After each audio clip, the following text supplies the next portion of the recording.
दोस्तों, आर्यन खान ड्रग्स के केस में जमानत पर रिहा हो चुके हैं और इसमें कोई दो राय नहीं कि अब आर्यन दोबारा शायद ही जेल जाएंगे, क्योंकि ये केस काफी गोल घूम चुका है।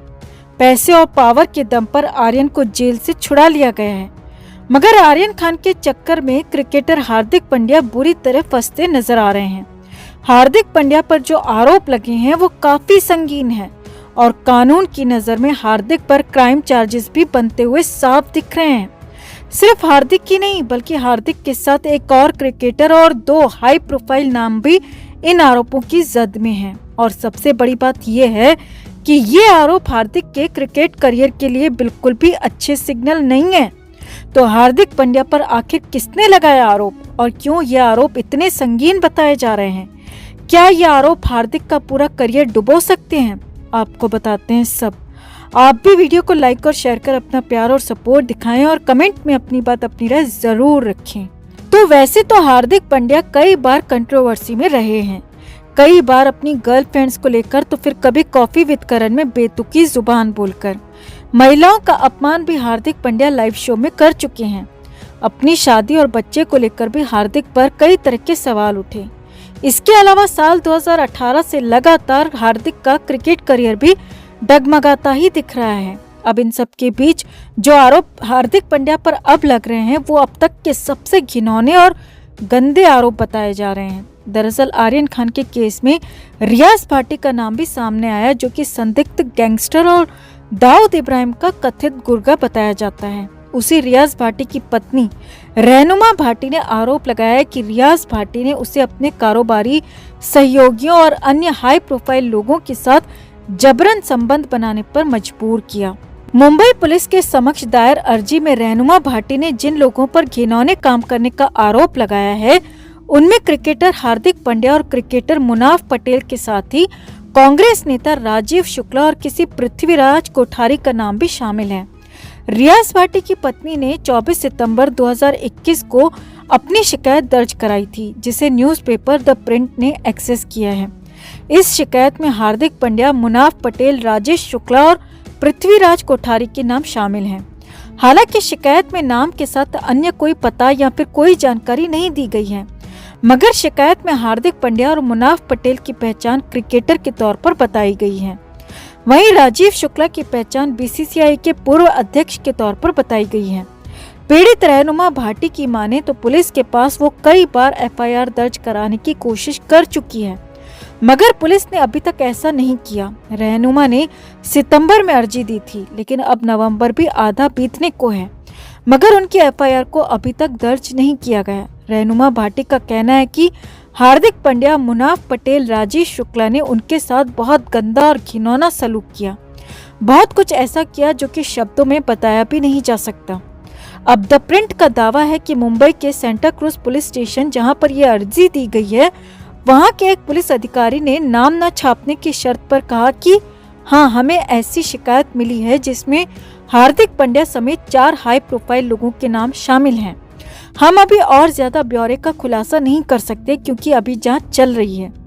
वहीं द प्रिंट ने राजीव शुक्ला के मोबाइल नंबर पर भी संपर्क साधा, लेकिन उनके सचिव ने जवाब दिया और कहा कि राजीव शुक्ला देश से बाहर हैं और देश में आकर ही वो इसका जवाब दे पाएंगे। इसी तरह मुनाफ पटेल ने भी कॉल को अटेंड नहीं किया और उनके नंबर पर भेजे गए टेक्स्ट मैसेजेस का भी कोई जवाब नहीं दिया गया। द प्रिंट अखबार का दावा है कि उन्होंने हार्दिक पांड्या के मैनेजर के जरिए संपर्क साधने की कोशिश की, लेकिन हार्दिक पांड्या ने भी कॉल का कोई जवाब नहीं दिया। वैसे आपको बता दें कि रियाज भाटी का एक लंबा चौड़ा आपराधिक रिकॉर्ड है और उस पर कथित तौर पर जबरन वसूली, जालसाजी और भूमि हथियाने के कई मामले दर्ज हैं। फिलहाल तो आर्यन केस के बीच रियाज भाटी का नाम भी चर्चा में आया, मगर अब रियाज भाटी की पत्नी ने सबके सामने आकर पूरा मामला ही पलट दिया।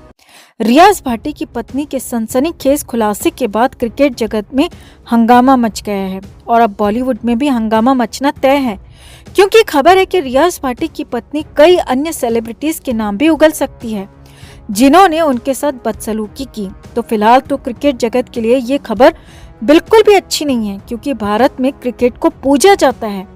फैंस क्रिकेटर्स को भगवान का दर्जा देते हैं। ऐसे में इस तरह के खुलासे शर्मिंदा कर देते हैं।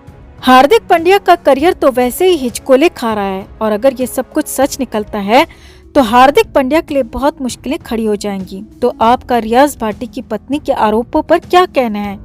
क्या सच में हार्दिक पांड्या इतना गिर सकते हैं? आप क्या सोचते हैं? कमेंट में आप भी अपनी बात, अपनी राय जरूर रखें और वीडियो को लाइक और शेयर कर अपना प्यार और सपोर्ट भी जरूर दिखाएं। तो पूजा ददलानी शाहरुख खान के लिए, आर्यन खान के लिए सबसे बड़ी ढाल बनकर खड़ी रही थी। हर काम में पूजा ही आगे थी, चाहे एनसीबी ऑफिस जाना हो, एनसीबी अधिकारियों से बात करना हो, वकीलों से बात करना हो या फिर आर्यन की सुनवाई में कोर्ट जाना हो, हर जगह पूजा ददलानी खड़ी थी। उसी पूजा ददलानी पर आरोप ये भी लगा कि उसने आर्यन खान को छुड़ाने के लिए किरण गोसावी जैसे कुछ लोगों के साथ करोड़ों की डील की और आरोप ये भी था कि 50 लाख रुपए कैश में दिए गए और बाकी के 24.5 करोड़ रुपए हवाला के जरिए दिए जाने थे। अब इसी मामले में पूजा ददलानी बुरी तरह फंस गई है। जी हाँ, मुंबई पुलिस इस मामले की जांच अलग कर रही है, वहीं एनसीबी की विजिलेंस टीम भी इसी मामले की जांच कर रही है। मुंबई पुलिस ने 2 बार पूजा ददलानी को बुला लिया ताकि पूछताछ हो सके, मगर बड़ी खबर ये है कि पूजा ददलानी ने मुंबई पुलिस के फोन को, उनकी कॉल को इग्नोर कर दिया। पूजा मुंबई पुलिस की जांच टीम के पास नहीं गई। हालांकि पहली बार तो ददलानी ने खुद की तबीयत खराब होने की दलील दी थी, मगर दूसरी बार मुंबई पुलिस को कोई जवाब तक नहीं दिया और इधर ज्ञानेश्वर के नेतृत्व में एनसीबी की विजिलेंस की टीम भी पूजा ददलानी को बुलाने की तैयारी में है। अब आगे बढ़ने से पहले आपको बता दें कि पूजा ददलानी यहाँ पर 2 तरफा फंस गई है, जो हमने आपको पहले भी बताया था। क्योंकि अगर गवाहों के साथ डील स्वीकार करती है तो खुद फंस जाएगी।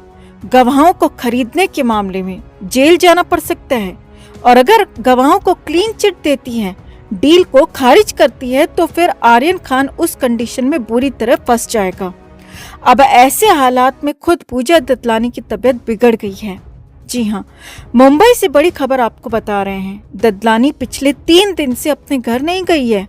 जी हाँ, सूत्रों के मुताबिक पूजा ददलानी शाहरुख खान के घर मन्नत में ही रह रही है और हालात ये हैं कि जिस तरह से आर्यन खान डिप्रेशन में आ गया है, तनाव का शिकार हो गया है, उसी तरह से पूजा ददलानी की भी हालत बिगड़ गई है और वो भी बेहद ज्यादा तनाव में बताई जा रही है। तनाव के चलते पूजा को बुखार आ गया है, हालत खराब हो गई है, बिस्तर पकड़ लिया है। अब इस पर कंडीशन ये भी है कि शाहरुख खान खुद मुंबई से बाहर जाने की तैयारी कर रहे हैं। जी हाँ दोस्तों, शाहरुख लंबे समय से फिल्मों से दूर हैं और इस बीच शाहरुख खान फिल्मों की शूटिंग भी कर रहे थे, लेकिन आर्यन के चलते शाहरुख ने फिल्मों को होल्ड किया था। मगर अब इसी नवंबर में शाहरुख खान इटली की फिल्म की शूटिंग करने जा रहे हैं और उसके बाद फिर पठान फिल्म की भी शूटिंग शुरू कर देंगे।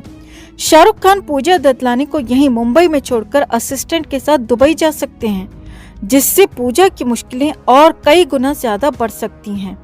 हालात ये हैं कि पूजा ददलानी बेहद ज्यादा डरी हुई हैं। वो मुंबई पुलिस का जवाब नहीं दे रही हैं और हो सकता है कि एनसीबी के समन आने के बाद पूजा की हालत और ज्यादा खराब हो जाए।